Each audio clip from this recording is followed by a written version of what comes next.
Hello, everyone, and welcome back to the chess this week. It's been a while. It has been a really busy period of time with the chess Olympiad training going on with the Indian team. It was a fun but intense training camp.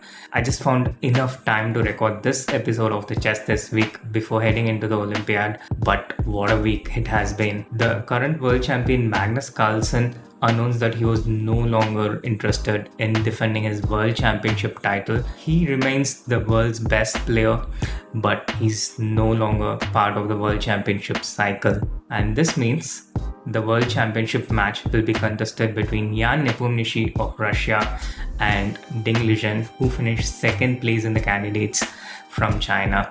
This is also going to be a very interesting match, but nowhere near as exciting as a match with the world champion Magnus Carlsen, who continued to win tournaments in the chess world, the most recent one being the Super United Rapid and Blitz in Zagreb, Croatia, which is also part of the Grand Chess Tour. Alireza gave him a tough fight, but Magnus prevailed, as we have seen him do on so many different occasions. That's not the only exciting news this week. There's also what was perhaps the second most looked forward to event this week, the death match between Anish Giri and Vidit Gujarati, produced by Chessbase India Originals. This was a thriller of a match.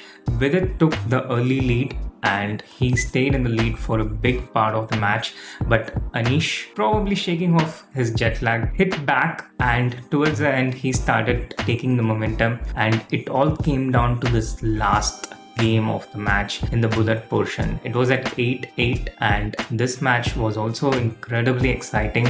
Vidit had the upper hand for a while, and at some point it looked like it would end in a draw and go towards Armageddon, but Vidit took a bold risk and ended up losing the game, therefore lost his bragging rights against Anish Giri in a match where it's going to be quoted forever about who won and who gets to brag more. So Anish came out on top on that one. He won this 9-8, and in more of the exciting chess variants, Vishy Anand played in the No Castling Chess Tournament in Dortmund, where he tied for the first place but finished second in the tiebreaks.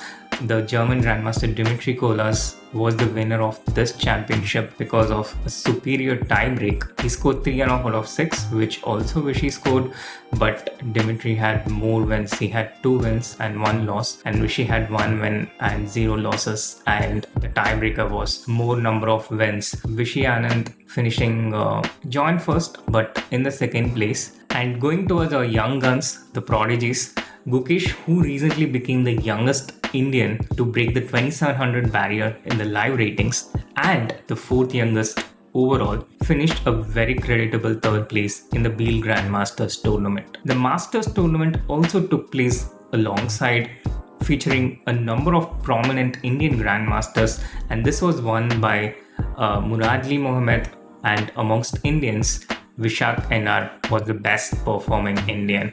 And Gukesh was not the only prodigy who was featuring the previous week, but Prag, after his convincing win in the Parisian Open in Serbia, has had a number of events, not necessarily chess events. For example, he was invited to the home of the superstar Rajinikanth, and Prag has been moving on from one interview to another meeting in the last 1 week, alongside his training for the Olympiad. And it's not just the boys who have been featured in action this week, but the Women's Speed Chess Championship has also been going on. Koneru Humphrey bowed out against Katerina Lagno in a score of 14-11 in a closely contested match, but Vaishali came out on top against her compatriot Dronavali Harika in a very, very closely contested match with a scoreline of 13.5, 11.5, and Vaishali looks up to Harika as her inspiration, and this win will be an excellent boost to her confidence with the Olympiad coming up. Meanwhile, in the MPL National Junior Championship, Prashant Chauhan won the Open Under 19 and Rakshita Ravi became the champion in the Girls Under 19. With that, let's talk about the Olympiad. The Olympiad preparations are in the last final phase, and a number of warm-up events have been taking place, including the curtain riser which was won by Grandmaster Vishnu Prasanna, who also happens to be the coach of Gukesh, and he won with a convincing score of 9 out of 9 in a tournament which featured a world record for the highest number of games played on electronic live boards. And the torch relay has entered Tamil Nadu and will be on the last leg, culminating in Chennai on 27th before the opening ceremony on 28th.